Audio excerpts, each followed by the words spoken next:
بسم اللہ الرحمن الرحیم۔ چند دن پہلے بعض مقامات سے یہ خبر ملی کہ شاہین باغ میں کچھ لوگوں نے ہولی کے دن ہولی جلائی اور ایک طرح سے انہوں نے ہولی خود منائی۔ آپ سب جانتے ہیں کہ میں ان کروڑوں لوگوں میں سے ایک ہوں جو دہلی سے لے کر ملک کے طول و عرض میں ہونے والے تمام احتجاجی پروگراموں، بالخصوص شاہین باغ کے نام سے یا اسی طرح کے مختلف ناموں سے ہماری بہنیں اور بیٹیاں جس طرح کا احتجاج پرامن طریقے پر پچھلے کئی مہینوں سے سخت تکلیفوں کو اٹھاتے ہوئے جاری رکھے ہوئے ہیں، میں ان کی قدر کرنے والوں میں سے ایک ہوں۔ اسی قدر و محبت کے واسطہ دے کر اسی کے حوالے سے ایک بات کہنا میں اپنا فرض سمجھتا ہوں،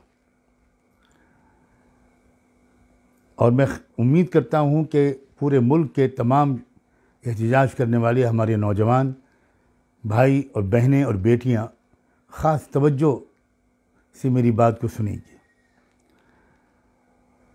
ہماری ذمہ داری یہ بھی ہے کہ ہم احتجاج میں زیادہ سے زیادہ برادران وطن اور ملک کے دوسرے انصاف پسند شہریوں کو اپنے ساتھ لیں، اور ہماری ذمہ داری یہ بھی ہے کہ اس ساتھ لینے میں ہم حدود سے تجاوز نہ کریں۔ کفر و اسلام کے حدود بہت واضح اور متعین ہیں، اور قطعاً کوئی ضرورت نہیں ہے اس بات کی کہ ہم دستور کی حفاظت کے لیے کے نام سے کی جانے والی اس احتجاجی تحریک میں برادران وطن کو شریک کرنے کے لیے ان حدود سے تجاوز کریں۔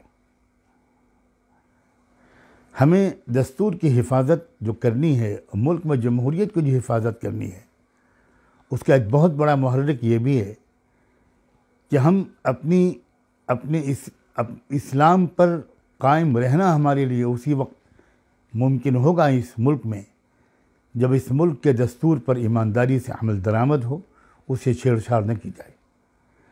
دستور کے ہوتے ہوئے تو مشکلات پیش آ رہی ہیں، جب دستور میں تبدیلی کر دی جائے گی تو اس وقت کتنی مشکلات پیش آئیں گی، اس کا اندازہ آپ جیسے باشعور اور باخبر لوگ کر سکتے ہیں۔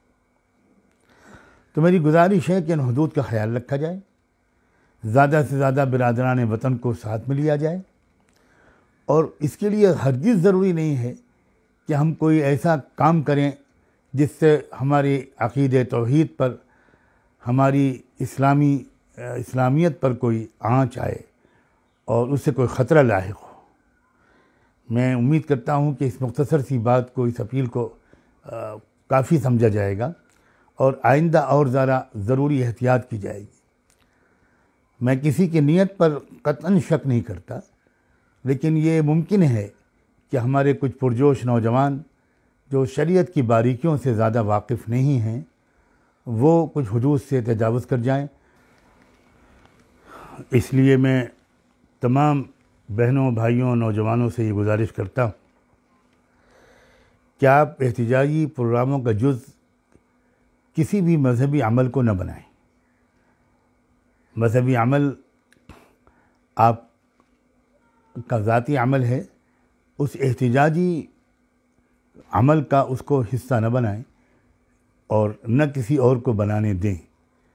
اگر آپ ان خطوط پر انشاءاللہ اس تحریک کو آگے لے کر چلنے میں کامیاب ہو گئے تو یہ ملت کے لیے بھی بہت مفید ہوگا اور ملک کے لیے بھی مفید ہوگا۔ امید ہے کہ آپ میرے اس مخلصانہ برادرانہ مشورے پر توجہ دیں گے۔ اللہ ہم سب کا حامی و ناصر ہو۔ بہت بہت شکریہ۔